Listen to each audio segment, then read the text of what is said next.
Hey, all you cool cats and kittens, it's time to go ahead and now look at this wonderful Gantt chart.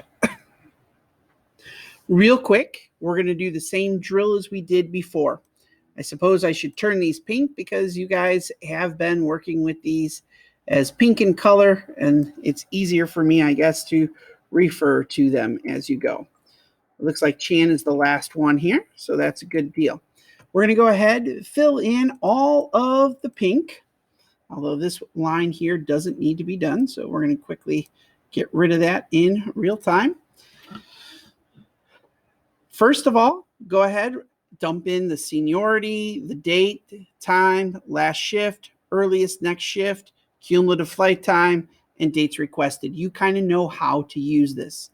The one thing that you are noticing here is that this flight has absolutely no end time, nor, I guess if it's starting at 8:45, we can go ahead and say, all right, everybody needs to be there an hour early. So I'm going to go ahead and drop blue down there.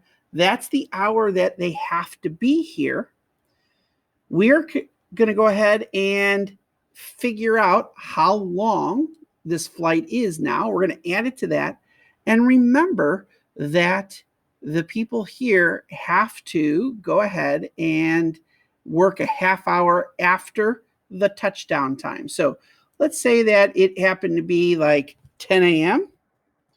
We would have 10 a.m. there, no problem. But we would have to make sure that we schedule those people to work until 10:30, a half hour more.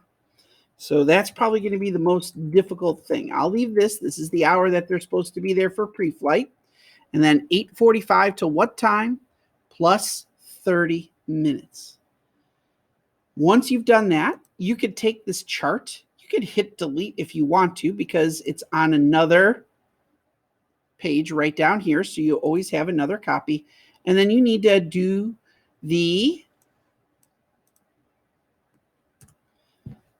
bars for your captains, your first officer, your flight attendants. If they can work part of the day, show what part they can work.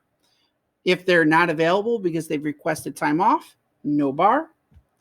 And then ultimately what you need to do is you have to go to this last tab, flight crew, and pick out who's your captain, who's your first officer, who are your two flight attendants, and why. Why did you end up choosing them? It might be as simple as seniority.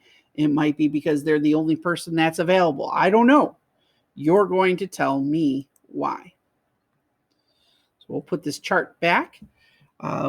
Again, if you've got any questions, don't hesitate to ask. Let's get her done.